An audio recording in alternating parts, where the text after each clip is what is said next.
it's broken down and compartmentalized in a sharp enough way in which guys should be able to get it within reasonable time. Cornerback is obviously high stakes. You're out there on an island, and any mistake is seen by the world and usually results in 6 points. So, to say that it's easy for a freshman corner to come in and play and really be elite would be a lie on my part. But I've seen it done, and I've seen guys do it at a high level. It just depends really on two things. One, really their body and their physical maturity, and two, really their mental capacity and what they can take and what they can regurgitate in a short amount of time. And, so for those young guys, that's part of the initial evaluation process is what can he learn and what can he give back to me. And if they have that, then you've got something to work with. Now it's just all about tuning the body and probably some of the smaller details that make a big difference and then going from there.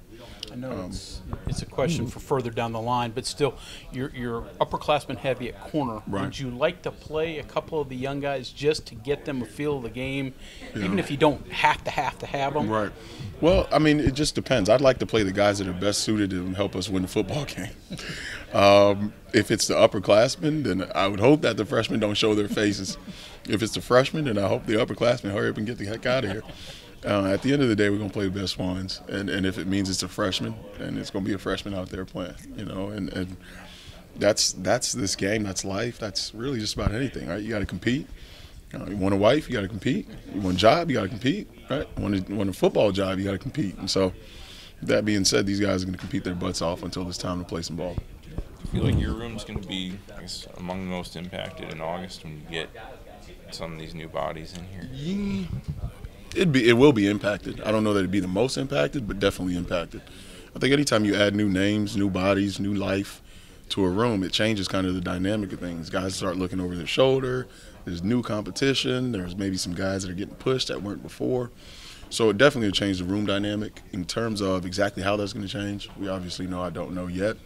But we do expect for the new ads to kind of change up some things, obviously. Coaching-wise, when you've got a veteran room, is it reinforcing things? I mean, normally it would be. I think because of what we're doing defensively is so different from what they've done in the past that it's not.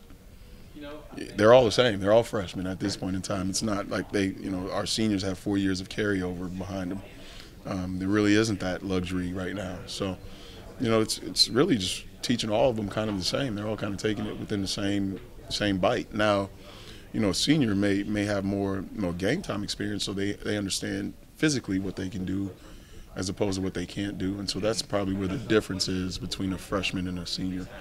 But having those 3-4 guys that have played meaningful football here is obviously helpful. What's the biggest change in what you're asking them to do in coverage? Coverage is coverage. You play man coverage, you're playing man coverage. It's more schematically what we're doing. Again, we're out of just a totally different defense in general. And so that's obviously going to ask them to do different things and have different skill sets and maybe keys and so on and so forth. So there's some differences there that are natural no matter what staff were to come in here. And we just got to continue to press them on what it is that we want out of them and make sure that we're consistent in our teaching so they're consistent in their play. There's been a lot of talk about Vic disguising things. So does sometimes that mean these guys will be on the attack in the backfield? Yeah, I mean, we're always under the attack and on the defensive back end. I mean, there's never a play where you can say, take a woo-saw or relax. The moment you do that, it's 6 points, as I said earlier. The one thing I do know is that Coach Vic is very, very innovative in how he does things. He can create smoke and mirrors, and he can create issues for quarterbacks not knowing where to go with the ball. And if pre-snap movement and disguises happen to be part of that, which it is, then we've got to make sure that we're really, really sound. And not just that, but also getting to where we needed to get to do our job as well. And so that's been a major part of our spring, and we continue to get better there. From a corner's perspective, what's something that you might look like you're doing and then actually be the thing you do? I can't give you that, man. Come on, baby. Come on. I love you, but I don't love you that much. Jeez. No, we're gonna try to make everything look like what it's not, and then play really sound football outside of that. That's really what it comes down to, and I think that's football all across the board, whether you're on offense or defense. It's smoke and mirrors, but being sound at what your actual job is once the ball's snapped. Junior college kids, have the reputation of, maybe not getting either the coaching or coming from a program that emphasizes fundamentals or whatever. What have you seen from Drayshawn early, this spring? How is he? Where is he on that? Drayshawn Miller is a great athlete, long. You can tell physically he has a skill set that we need him to have. Obviously, no different than the rest of the guys. What we're teaching him is different than what he's done in the past. But he's not at any more disadvantage as anybody else because we're all coming in, learning a new scheme together.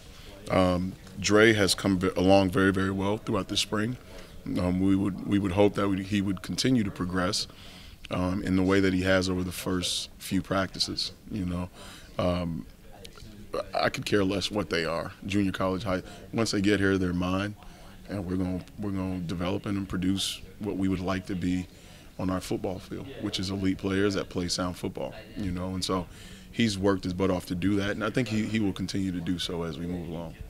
The defense is kind of built to have an extra defensive back against passes just out there on the field, but do you want to have a third corner that's kind of tabbed as your third and long, second and long guy? How do you approach building that? Yeah, well, we base out of a 4-2-5, which is really a nickel, so we have an extra DB on the field at all times. What I want to do is build two really good corners, period. The sub-package stuff and the add-ons that we'll do maybe later on as we start to grow the schemes, you'd obviously like to have 3 or 4 guys that you can say, okay, I'll kick one inside and leave these guys outside, so on and so forth.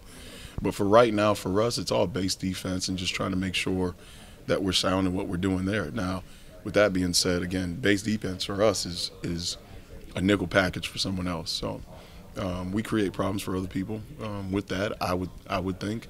And just excited to roll it out and see how it goes for us.